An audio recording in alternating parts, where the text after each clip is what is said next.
السلام علیکم۔ آج میں آپ کو ایک ایسا واقعہ سناؤں گی جس سے آپ کا ایمان تازہ ہو جائے گا، لیکن سننے سے پہلے میرے چینل کو سبسکرائب کریں، شیئر کریں، لائک کریں اور کمنٹس کریں۔ یہ کہانی ہے اورنگزیب اور ایک برہمن کی لڑکی کی۔ پنڈت لال رام کانسی کے پنڈتوں کا ایک نہایت مشہور گھرانہ تھا۔ اطراف ہند کے سینکڑوں مسافر ہر وقت اس کے مہمان خانے میں بھرے رہتے تھے۔ جائیداد بھی اچھی خاصی تھی۔ برادری کے لوگ بھی اعتماد کی نظر سے دیکھتے تھے۔ کم و بیش بنارس کے سارے لوگ پنڈت جی کو جانتے تھے۔ پنڈت جی کی ایک بیٹی تھی جس کا نام سکنتلا تھا، جو دیکھنے میں نہایت ہی خوبصورت تھی۔ ماں کا چین دل کا قرار تھی۔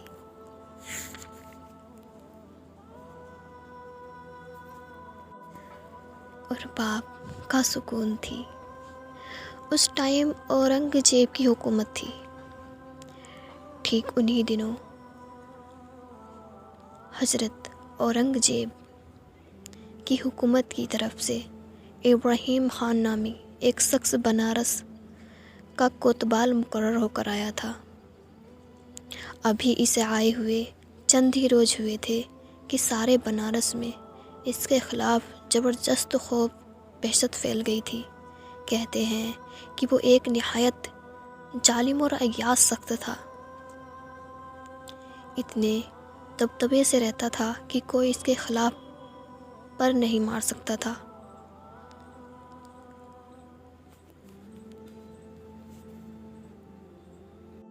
اس نے جگہ جگہ اپنے جاسوس لگا رکھے تھے۔ جاسوسوں نے آ کر اسے خبر دی، حضور ناحق پریشان ہیں۔ اپنے وقت کا سب سے قیمتی کوہ نور اسی بنارس میں موجود ہے۔ لوگ کہتے ہیں کہ پنڈت لال رام کی بیٹی۔ اس کے ایک جاسوس نے کہا، حضور سکنتلا کمل کا پھول ہے جو ساری جھیل میں ایک ہی کھلتا ہے۔ شہر کا بہت بڑا حصہ اس کے گلے رخ کا شکار ہو چکا ہے۔ صبح سے شام تک نہ جانے کتنے خیال اس کی گلی کا چکر کاٹتے ہیں اور اس دیدار سے اپنی آنکھیں سینک کر آتے ہیں۔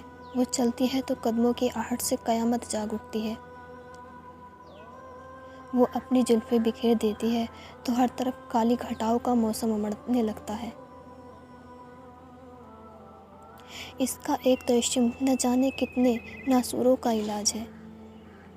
اس کے روپہلے بدن کی رنگت اتنی نکھری ہوئی ہے جیسے کسی نے چاندی کا آواز ملا دیا ہو۔ یہ سن کر کوتوال کے منہ میں پانی آ گیا۔ ہرش و ہوش شیطان اس کی آنکھوں میں ناچنے لگا۔ اس کی فطرت کی درنگی اب برہم ہوتی جا رہی تھی۔ ایک بدمست شرابی کی طرح بہکتا ہوا انداز میں کہا، تم اس کے گھر کا صحیح پتہ معلوم کرو اور یہ بھی خبر لے کر آؤ کہ اپنے گھر سے کب نکلتی ہے۔ دوسرے دن جاسوسوں نے ساری تفصیلات معلوم کر کے کوتوال کو اطلاع دی۔ کانسی کے فلاں محلے میں بالکل لبے دیر اس کے گھر ہے، بلکہ صبح سویرے وہ گنگا اسنان کرنے کے لیے اپنے گھر سے باہر نکلتی ہے۔ رات اور دن میں اس کے گھر سے نکلنے کا بس یہی ایک وقت ہے۔ آج کئی دن سے پن گھٹ پر پنڈت لال رام کا چہرہ اترا ہوا تھا۔ آنکھوں کی نیند بھی اڑی ہوئی تھی۔ کھانا پینا بھی چھوٹ گیا تھا۔ بیوی الگ پریشان تھی۔ سکنتلا بھی متفکر تھی۔ صحیح وجہ کسی کو نہ بتاتے تھے۔ بہت پوچھنے پر بس یہ کہہ کر خاموش ہو جاتے کہ طبیعت اچھی نہیں ہے۔ بیماری کی علامت بھی کہاں سے ظاہر نہیں ہوتی تھی کہ یہ بہانہ چھپ سکے۔ بالآخر ایک دن ماں بیٹی دونوں وستر ہو گئیں۔ آپ اپنی پریشانی کی صحیح وجہ بتاتی، کسی نے آپ کو کیا کہا ہے، کیسے فکر میں آپ سب غور و فکر کرتے ہیں، آپ کیوں پریشان ہیں؟ بہت پوچھنے پر وہ سب صبر کرتے، کچھ منہ سے نہ کہتے۔ بہت ضبط کرنے کی کوشش کی۔ جب درد کا دریا قابو سے باہر ہو گیا تو پھوٹ پھوٹ کر رونے لگے۔ ماں بیٹی بھی اپنی طبع ضبط نہ کر سکی، وہ اختیار ان کی آنکھوں سے بھی آنسو جاری ہو گئے۔ بڑی مشکل سے پنڈت نے دل پر قابو حاصل کیا اور طبیعت تھم جانے کے بعد اصل واقعہ بیان کرنا شروع کیا۔ یہاں کے کوتوال کے متعلق ہوئی پرستی اور عیاش مزاجی کی جو داستانیں شہر میں مشہور ہیں وہ تم بھی جانتے ہو۔ اب بہو بیٹیوں کی آواز اس کے ہرش و آج کی بزدگی سے محفوظ نہیں رہ گئی ہے۔ کا کہنے کا مطلب تھا کہ جو کوتوال ہے وہ اتنا عیاش ہے کہ اس کی نگاہیں بہوؤں اور بیٹیوں پر ہیں۔ زندگی محال ہو گئی ہے۔ جب تک وہ عیش بے عیاشی نہیں کر لیتا اس کی رات چین سے نہیں کٹتی۔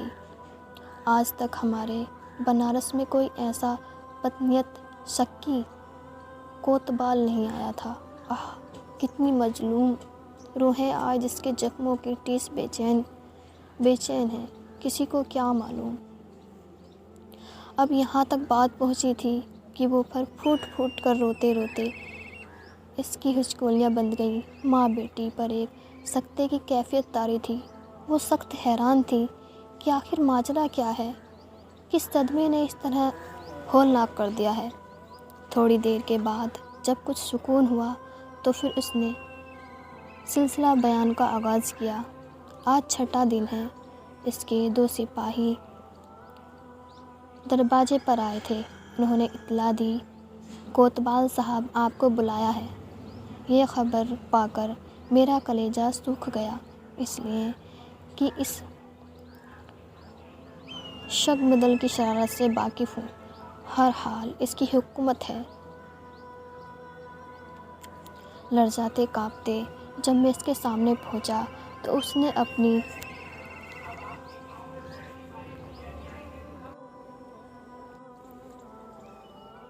مونچھوں پر ہاتھ پھیرتے ہوئے ایک تخت پر بیٹھنے کا اشارہ کیا۔ اس کے سپاہی ہٹ گئے تو اس نے مجھے مخاطب کرتے ہوئے کہا، مجھے خبر ملی ہے کہ شکنتلا نام کی تمہاری ایک بیٹی ہے۔ وہ عمر کے حصے میں داخل ہو گئی ہے، جبکہ وہ کسی کے گھر کی زینت بنے۔ میں تمہیں حکم دیتا ہوں کہ اس کی ڈولی سجا کر میرے دروازے پر پہنچا دو۔ پنڈت نے سلسلہ بیان جاری رکھتے ہوئے کہا کہ اس کی یہ بات سن کر میں بے اختیار رونے لگا۔ بار بار مجھے اپنے خاندان کا ناموش یاد آتا رہا۔ بار بار میں سوچتا تھا کہ آبرو سب سے زیادہ قیمتی چیز ہوتی ہے، اس کے لٹ جانے کے بعد میرے پاس کیا رہ جائے گا۔ روتے روتے میرا حال برا ہو گیا، مگر اس ظالم کو ذرا ترس نہیں آیا۔ مجھے اسی حالت میں وہ چھوڑ کر اٹھا اور یہ کہتا ہوا چلا گیا کہ 1 ہفتے کی مہلت تمہیں دیتا ہوں۔ اگر اس مدت میں شکنتلا کی ڈولی میرے دروازے پر نہیں لگی تو یاد رکھنا میں اپنے سپاہی بھیج کر اسے اپنے یہاں اٹھا لوں گا۔ کان کھول کر سن لو، بنارس کے سب سے بڑے حکمران کی زبان کے یہ الفاظ ہیں۔ کمان سے نکلا ہوا تیر واپس لوٹ سکتا ہے مگر میری زبان کے لفظ واپس نہیں ہو سکتے۔ گفتگو کے آخری حصے تک پہنچتے پہنچتے پنڈت کا حال قابو سے باہر ہو گیا۔ جب ماں بیٹی نے یہ بات سنی، ماں کا دل اس وحشتناک صدمے کی تاب نہ لا سکا۔ وہ پھرتے غم سے بے ہوش ہو گئی۔ شکنتلا اپنی ماں کی یہ حالت دیکھ کر پاگل ہو گئی۔ جلدی سے اٹھ منہ پر پانی کا چھینٹا دینا شروع کیا۔ کچھ دیر بعد ماں کو ہوش آ گیا۔ پنڈت کی آنکھوں کے آنسو بھی خشک نہیں ہوئے تھے کہ اس نے پھر بھررائی ہوئی آواز میں کہا، 1 دن کی مہلت باقی رہ گئی ہے، جتنا رونا ہے رو لو۔ کل اس کے سپاہی آ کر ہماری بیٹی شکنتلا کو ہمیشہ کے لیے ہم سے چھین لے جائیں گے۔ کل ہمارے گھر سے شکنتلا کی ارتھی اٹھے گی، ہماری آرزو کا تمن تاجدار ہو جائے گا کیوں نہ ہم کل سورج طلب ہونے سے پہلے گنگا کی لہروں میں ڈوب جائیں۔ وہ یہ کہتے ہوئے عالم وحشت میں اٹھ کر بھاگنا ہی چاہتے تھے، شکنتلا نے اس کے قدموں سے لپٹ گئی۔ بابو جی، ایسا نہ توڑو، وقت سے پہلے ہمیں یتیم نہ بناؤ۔ اور ماں، لوہار بھائی، وقت آ گیا تو ہم سب کے سب ایک ساتھ ہی گنگا جی کے موجوں میں ڈوب جائیں گے اور اپنی جان دے دیں گے۔ بیٹی نے اشارہ کر کے باپ کو خود سے روک دیا۔ اس کے بعد بٹھا کر سمجھانے لگی، بابو جی، آپ اتنا نراش نہ ہوں۔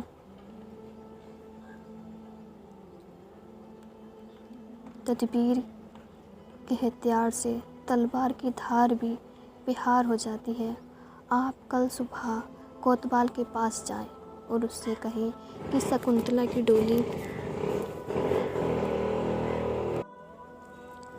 ڈولی سجانے کے لیے ہمیں 1 مہینے کی مہلت دی جائے۔ آخر بیٹی کو تن کے کپڑے پر ہم کیسے رخصت کر دیں؟ باپ ہونے کے راستے آخر ہمارا بھی کچھ نہ کچھ ارمان ہے، زیادہ نہ صحیح تو کچھ نہ کچھ تو انتظام کرنا ہی ہوگا۔ باپ نے پوچھا، مان لو اس نے مہلت دے دی تو پھر کیا 1 مہینے کے بعد کیا ہوگا؟ جو کام اس وقت ہمیں کرنا ہے وہ آج ہی کیوں نہ کر ڈالیں؟ بیٹی نے آنکھیں نیچی کیے ہوئے جواب دیا، 1 مہینے میں حالات بدل جائیں گے بابو جی۔ وہ شیخ ہے نہ رہے گا جس پر آشانیاں باندھنے کی نوبت آئے۔ بہتر ہے ہم اس کے فیصلہ نہ پوچھیں۔ دوسرے دن کوتوال میں سپاہیوں کا دستہ تیار ہی کھڑا تھا کہ کانپتے کانپتے پنڈت جی پہنچ گئے۔ کوتوال نے دیکھتے ہی دریافت کیا، شکنتلا کی ڈولی کہاں ہے؟ پنڈت جی نے لرزاتے ہوئے جواب دیا، حضور، وہ تو آپ کے چرخانوں میں آنے کے لیے بالکل تیار ہے، مگر ماں باپ اس کو تن کے کپڑوں پر کیسے رخصت کر دیں؟ کچھ تو اس کی ڈولی سجانے کے لیے ہمیں کرنا چاہیے، اس لیے سرکار 1 مہینے کی مہلت ہمیں اور دے دیجیے، ہم بھی اپنے دل کے ارمان نکالنے کا کچھ موقع مل سکے۔ غیر متوقع جواب سن کر بوڑھا کوتوال کھل اٹھا۔ اس نے خوشی میں جواب دیا، ضرور تمہیں 1 مہینے کی مہلت ملے گی، لیکن اس کے بعد اب مدت میں کوئی تشویش نہیں ہو سکے گی، اس لیے جو تیاری کرنی ہے اس مدت میں کر لو، اور دیکھو اس سلسلے میں میری مدد کی بھی کوئی ضرورت ہو تو ہر طرح تیار ہوں۔ پنڈت جی یہ جواب لے کر خوشی گھر واپس لوٹے اور اپنی بیٹی کو سارا ماجرا کہہ سنایا۔ مہلت کی خبر سن کر شکنتلا کے دل میں امیدوں کے چراغ جل اٹھے۔ اسے اپنی مصیبت میں نجات پانے کے لیے کافی موقع مل گیا تھا۔ ویسے باپ کے دل کا بوجھ بھی کچھ ہلکا ہو گیا تھا کہ وہ طور پر ایک بلا ٹل گئی۔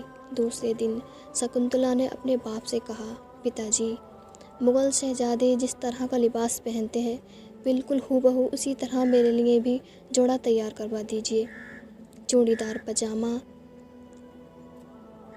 کمر میں زیر پٹکن اور سفید عمامہ۔ باپ نے ایک دور زمانے میں شکنتلا کی فرمائش پوری کر دی، لیکن باپ سخت حیران تھا کہ آخر مردوں کا پہراوا لے کر وہ کیا کرے گی۔ بیٹی نے تفصیل پوچھنے سے منع کر دیا تھا، اس لیے اس کی زبان کچھ دریافت کرنے کے لیے کھل نہیں رہی تھی۔ سارا سامان مکمل ہو چکنے کے بعد اس نے تیسرے دن رات کے وقت اپنے ماں باپ سے فیض کن انداز میں کہا، اب میں آج رات کے کسی حصے میں اپنے گھر سے نکل جاؤں گی، ٹھیک 1 مہینے سے 2 دن پہلے واپس آ جاؤں گی۔ اس درمیان میں آپ لوگ کسی قسم کی چنتا نہ کریں گے، میں جہاں بھی رہوں گی محفوظ رہوں گی، میری کمزگی کاراجگی کسی پر ظاہر ہونے نہ دیجیے گا، مجھے پورے وشواس ہے کہ میرا سفر ضائع نہیں ہوگا۔ اتنا کہہ کر اس نے اپنے ماں باپ کے پاؤں چھوئے اور اپنی خوابگاہ میں چلی گئی۔ رات کے پچھلے پہر اس نے چوپال سے سیدھا ہوا تیز رفتار گھوڑا کھولا، سفر کی آراستہ کیا، اس کی پیٹھ پر بیٹھ کر روانہ ہو گئی۔ آج جمعے کا دن تھا۔ بھارت کی راجدھانی دلی میں عید کی طرح ہر طرف چہل پہل تھی۔ گلی گلی سے علماء مشرقی پالکیوں کے جلوس جامع مسجد کی طرف روانہ ہو رہے تھے۔ علم، فضل اور طہارت و عرفان کے نورانی چہرے ستاروں کی طرح جامع مسجد کے فرش پر بکھرے گئے تھے۔ لال قلعے سے پہلے توپ شور تھی، بے شک یہ نقشیوں کے واسطے باہر نکال آئے۔ قلعے کے شاہی دروازوں سے جامع مسجد کی چینک تک درفیس باندھ کر کھڑے ہو گئے۔ شہنشاہ کاروں کے ساتھ صاحب قرن، شہنشاہ ہندوستان سلطان اورنگزیب کی سواری محل شرق ہاتھ سے نکل چکی تھی۔ آگے آگے گلون لگا تھا کہ تلواروں، ننگی تلواریں لیے ہوئے مشوین کا دستہ چل رہا تھا۔ شاہی سوار جدھر گزرتے مبارک سلامت کی دعاؤں سے فیض گونج اٹھتا۔ جامع مسجد کے پہلے ٹرین پر قدم رکھتے ہی سلطان اورنگزیب کی پیشانی خم ہوئی۔ یہ بندگی کا پہلا خراج تھا جو دربار خداوند میں پیش کیا گیا۔ اب خطبے کی اذان ہوئی اور خطیب نے منبر پر کھڑے ہو کر خطبہ شروع کیا اور عاشق کے ہجوم میں جمعے کی نماز ادا ہوئی۔ سنتیں ادا کرنے کے بعد لوگ مسجد سے باہر نکلے۔ تھوڑی ہی دیر کے بعد شور بلند ہوا کہ سلطان اورنگزیب سنتوں سے فارغ ہو کر باہر تشریف لا رہے ہیں۔ جامع مسجد کے چینوں پر ملک کے طلوع فرج سے آئے فریادی اپنی اپنی عرضیاں لے کر کھڑے تھے۔ سلطان جو ہی دروازے سے باہر نکلے، ملکیت کے رائج نوش قلمدان لیے ہاتھ دائیں بائیں کھڑے ہو گئے۔ ایک فریادی نے آگے بڑھ کر سلطان کی خدمت میں عرضی پیش کی۔ اس پر حکم صادر ہوا۔ عرضی نویسی نے قلم بند کر لیا۔ پھر آگے بڑھ کر پھر عرضی پیش ہوئی، حکم صادر ہوا اور قلم بند کر لیا گیا۔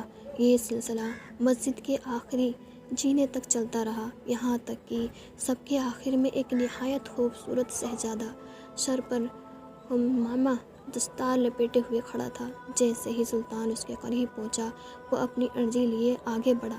سلطان نے جو ہی اس کی طرف نگاہ اٹھائی، بارہی سے اس کی پلکیں جھک گئیں۔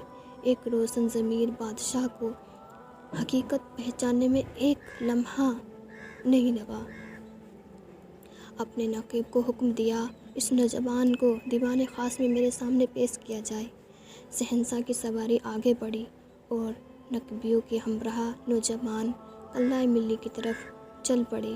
غازی معین الدین اورنگزیب عالمگیر جیسے ہی اپنے دیوان خاص میں تخت پر جلوہ فروز ہوئے، نقاب نے اس نوجوان کو فوراً پیش کیا۔ سلطان نے اپنی نظریں نیچی کرتے ہوئے حکم صادر فرمایا، دربار فوراً خالی کر دیا جائے۔ جب سارا دربار خالی ہو گیا تو سلطان نے اپنی شاہی 2 سالہ نوجوان کی طرف بڑھاتے ہوئے کہا، بیٹی لو، دستار اتار کر یہ چادر اوڑھ لو۔ ایک عورت کو اجنبی مرد کے سامنے بے نقاب نہیں رہنا چاہیے۔ یہ الفاظ سن کر نوجوان پر سکتے کی حالت طاری ہو گئی۔ پھر سلطان نے کہا، اپنی نسبت کا راز مت چھپاؤ، میں تمہاری فریاد ہی سننے کے لیے یہاں بیٹھا ہوں۔ بات اب ضبط سے باہر ہو گئی تھی۔ وہ پھوٹ پھوٹ کر رونے لگی۔ سارا چہرہ چادر سے چھپاتے ہوئے بڑی مشکل سے یہ الفاظ اس کے منہ سے نکل سکے، بادشاہ، میں اس وقت خوشی سے پھولے نہیں سما رہی ہوں کہ اس وقت جہاں پناہ نے مجھے بیٹی کہہ کر مخاطب کیا ہے، لیکن شاید آپ کو معلوم نہیں کہ میں ایک برہمن ذات کی لڑکی ہوں۔ سلطان نے جواب دیا، جب تو اور بھی تمہاری دلوجی پر میری ضروری ہوگی تاکہ یہ بھید تم پر کھل جائے کہ اسلام اپنے فرمازیوں کو اتنا فرق دل بنا دیتا ہے اور جن کاموں کا یہ ذمہ لیتے ہیں ان کے ساتھ ان کا سلوک اتنا حیرت انگیز اور روح پروک ہوتا ہے۔ اس لیے یہ جاننے کے بعد بھی کہ تم ایک برہمن ذاتی ہو، میرا جذبہ صفوت بھر نہیں بیٹی کے ساتھ مختلف کرتے ہیں۔ شکنتلا یہ جواب سن کر حیرت و مسرت سے اتنے سمندر میں ڈوب گئی۔ سلطان کا اشارہ پا کر اب اس نے اپنی دردناک سرگشتے کو سنانا شروع کیا۔ شمت کے دوران سلطنت کا حال قبل دیا تھا کہ ایک رنگ آتا ایک رنگ جاتا تھا، کبھی پلکیں بھیگ جاتی، کبھی غضب سے چہرہ سرخ ہو جاتا۔ اسی عالم جرف میں کہانی ختم ہوئی۔ جب وہ اپنا بیان ختم کر چکی تو سلطان نے اپنا حکم سنایا، 1 مہینے کی مہلت میں اب چند ہی دن باقی رہ گئے ہیں، تم فوراً اپنے ملک لوٹ جاؤ۔ یہ حکم سن کر شکنتلا کے سارے ارمانوں کا خون ہو گیا۔ ان کے پاؤں کے نیچے زمین نکل گئی۔ وہ چادر کے ایک کونے میں اپنی آنکھوں کا آنسو جیب کرتے ہوئے الٹے پاؤں واپس ہو گئی۔ نقطبیوں کا ہجوم دیوان خاص کے باہر کھڑا تھا۔ ہاتھوں ہاتھ اسے قلعہ ملنے کی شرناک تک پہنچا دیا گیا۔ سیدھی راہ پہنچ گئی، اپنا گھوڑا لیا اور بنارس کی طرف روانہ ہو گئی۔ راستے بھر ناکامی کی چوٹ اسے ستاتی رہی۔ بارہائے وہ یہی سوچتی کہ بادشاہ نے اس کے ساتھ انصاف نہیں کیا۔ پھر کبھی خیال آتا کہ بادشاہ کے منہ سے بیٹی کا خطاب معمولی چیز نہیں ہے، وہ ضرور اس کا حق ادا کریں گے۔ ماں باپ نہایت بے تابی کے ساتھ اس کا انتظار کر رہے تھے۔ جیسے اس کے گھوڑے کی ٹاپوں کی آواز کانوں میں آئی، ماں خوشی سے جھوم اٹھی۔ شکنتلا آ گئی۔ بیٹی کو بخیر وفات دیکھ کر ماں باپ کی خوشی کوئی انتہا نہ تھی۔ انہیں یقین تھا کہ شکنتلا ایک دن ضرور واپس آئے گی۔ ماں نے اس کے سر پر ہاتھ پھیرتے ہوئے کہا، بیٹی تو اتنے دن تک کہاں تھی؟ اب تو بتا دے، کون سا سرانجام لے کر لوٹی ہے؟ مدت مقررہ میں اب 2 ہی روز باقی رہ گئے ہیں، معلوم نہیں ہم لوگوں کا کیا انجام ہوگا۔ ماں کی آواز میں اتنی دردناک مایوسی تھی کہ شکنتلا کا دل بھر آیا۔ ناکامی کی چوٹ ابھر آئی، بے اختیار رونے لگی۔ ماں نے فرط محبت میں بیٹی کو سینے سے لگایا۔ تھوڑی دیر بعد شکنتلا نے ٹھنڈی آہ بھرتے ہوئے کہا، میں دلی گئی تھی، شہنشاہ کے حضور میں اپنی فریاد پیش کی، لیکن افسوس کہ وہاں بھی میری فریاد نہ سنی گئی۔ انہوں نے حکم دیا کہ ڈولی سجا کر طلعہ کوتوال کے دروازے تک پہنچا دی جائے۔ میں اس کے حکم کی تعمیل ضرور کروں گی، چاہے میری جان چلی جائے، کیونکہ شہنشاہ نے مجھے اپنی بیٹی کہا ہے۔ ایک برہمزادی، ایک برہمن زادی اپنے باپو کا حکم نہیں ٹال سکتی۔ شکنتلا کی یہ بات ابھی ختم بھی نہ ہوئی پائی تھی کہ پھر گھر میں کوہرام مچ گیا۔ ماں باپ نے لاکھ سمجھایا مگر وہ اپنی بات پر ڈٹی رہی۔ تیسرے دن سپاہیوں کی حفاظت میں شکنتلا کا ڈولہ تیار ہو گیا۔ ماں کو دن گش پر گش آنے لگے۔ سارا محلے پر کوتوال کے ظلم کی ایک بھیانک دہشت طاری ہو گئی۔ بوڑھا کوتوال آج خوشی سے پھولوں نہیں سما رہا تھا۔ ایک ملکہ حسن آج اس کے گھر کی دلہن بن رہی تھی۔ بالوں میں حجاب، آنکھوں میں سرما لگا کر سر سے پاؤں تک چھلایا بنا ہوا تھا، جیسے بڑا بے حد شباب پلٹ کر آیا ہو۔ شکنتلا کی ڈولی کے ارادے شہر کے بڑیوں کا ہجوم اکٹھا ہو گیا تھا اور انہیں پیسے لٹائے جا رہے تھے۔ ساری راہ گزاری میں تماشاؤں کی ٹھاٹھ لگی تھی، لیکن کوتوال کے قہر کے آگے کوئی چوں تک نہیں کر سکتا تھا۔ اب شکنتلا کا ڈولہ تیار ہو کر کوتوال کے قریب پہنچ رہا تھا۔ ایک سپاہی نے دوڑ کر کوتوال کو اطلاع دی، سرکار، ڈولہ اب بہت قریب آ گیا ہے، بس چند ہی قدم کے فاصلے سے حیرت میں تقسیم کر لو۔ اب ڈولہ دروازے قریب پہنچ چکا تھا۔ کوتوال شاہین ترک اقدام کے ساتھ باہر نکلا اور اپنی دونوں ہاتھوں سے بدرگ پیسہ لٹانے لگا۔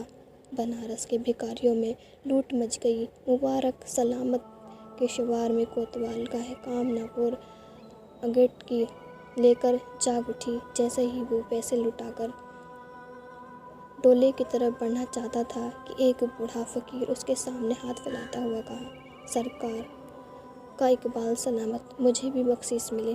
کوتوال نے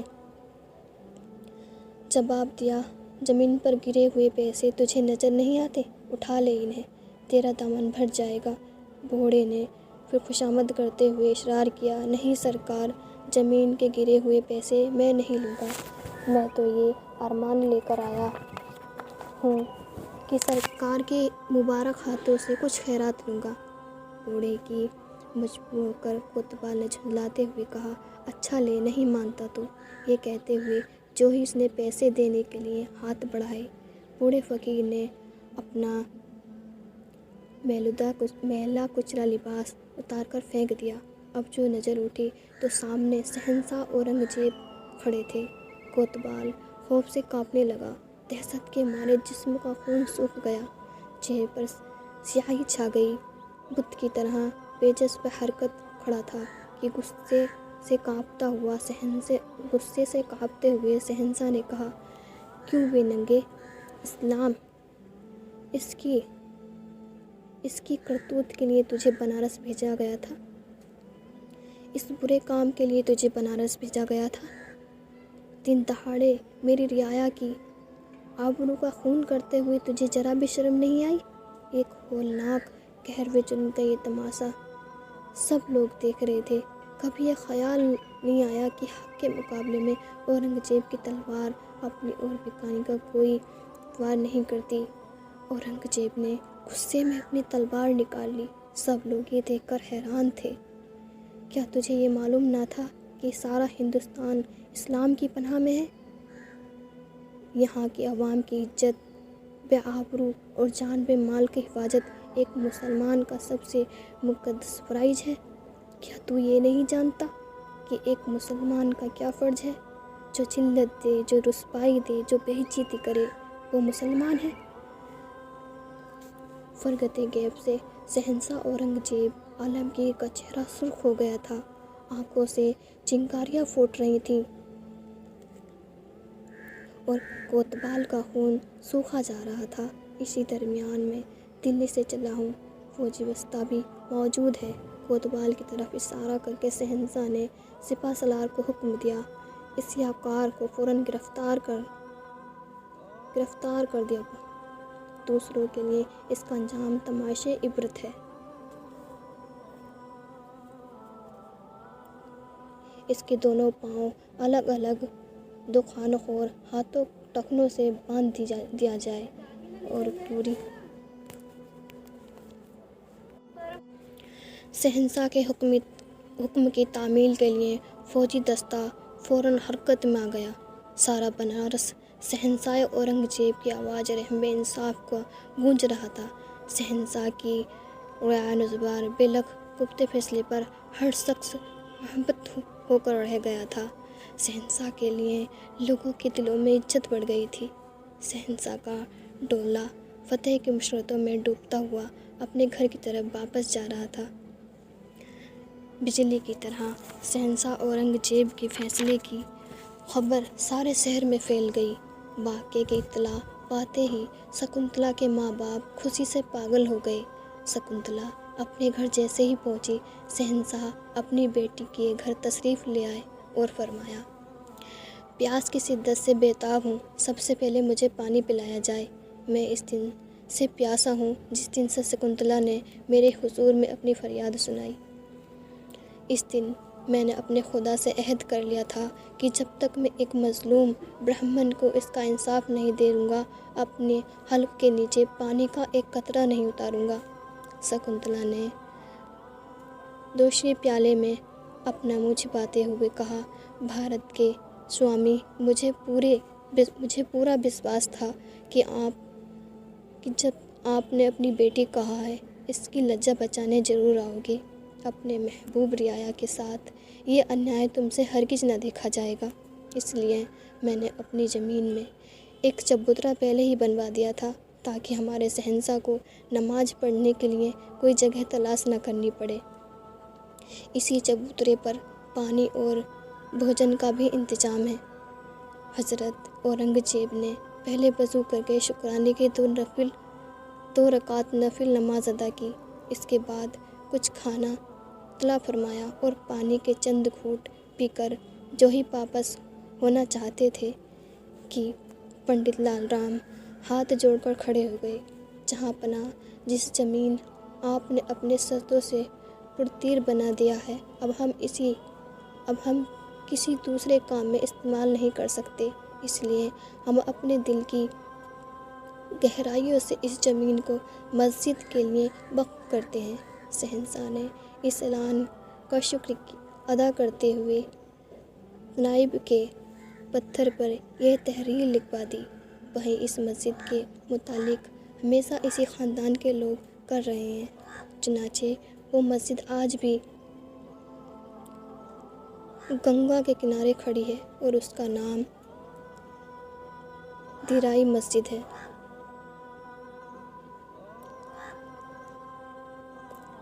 سید علامات حضرت مولانا سید شاہ اعلیٰ مصطفیٰ صاحب قادری دامت برکت ملائیں پیر حضرت اورنگزیب کا وہ تاریخ وصول بخش خود ملطہ فرمایا ہے، آج بھی اسی خاندان کا شخص اس مسجد کا متعلق ہے۔